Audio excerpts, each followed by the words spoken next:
নদিয়ার পলাশী থেকে শুরু হলো জনতা উন্নয়ন পার্টির চেয়ারপারসন হুমায়ুন কবিরের ঘোষিত বাবরি যাত্রা। বৃহস্পতিবার সকালে পলাশীর ঐতিহাসিক মনুমেন্ট চত্বরে সমর্থকদের উপস্থিতিতে আনুষ্ঠানিক সূচনা হয় এই কর্মসূচির।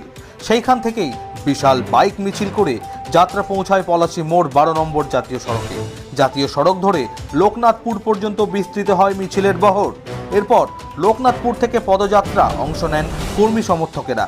আগেই ঘোষণা করা ছিল 12 ডিসেম্বর পলাশী থেকে ইটাহার পর্যন্ত হবে এই যাত্রা। তবে বুধবার হঠাৎই কর্মসূচিতে পরিবর্তন আনেন হুমায়ুন কবির। ইটাহারের বদলে পলাশী থেকে বেলডাঙ্গা পর্যন্ত প্রায় 22 কিলোমিটার পথ অতিক্রমের কথা ঘোষণা করা হয়। এই বাবরি যাত্রা ঘিরে রাজনৈতিক মহলে ইতিমধ্যেই শুরু হয়েছে জোর আলোচনা। কর্মসূচির লক্ষ্য ও বার্তা নিয়ে কি বললেন হুমায়ুন কবির, শুনবো তার মুখেই। Bureau report, Bangla news. যে জমায়েতটা এখানে করব বলেছিলাম, নদিয়া জেলার এসপি সাহেবের নিষেধে, যেহেতু পরীক্ষার চলছে, আমরা এখান থেকে স্টার্ট করব। পলাশী ফুলবাগান মোড় যাব, ওখান থেকে শুরু করব NH-12 দিয়ে। আমাদের ট্যাবলো থাকবে।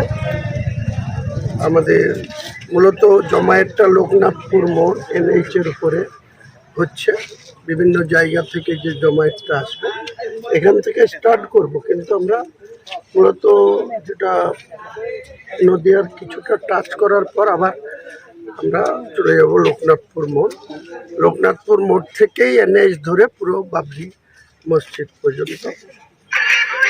মাঝে কাদের সঙ্গে কথা হবে, কিভাবে আপনি পাবলিক, আমি তো গাড়িতে থাকবো না, হেঁটেই যাব।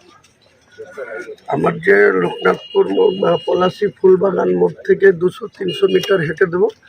তারপরে পুরো লোকনাথপুর থেকে পুরো বাবরি প্রাঙ্গণ, যেটা মোটামুটি 11 কিলোমিটার, ওটা পুরো হাঁটবো।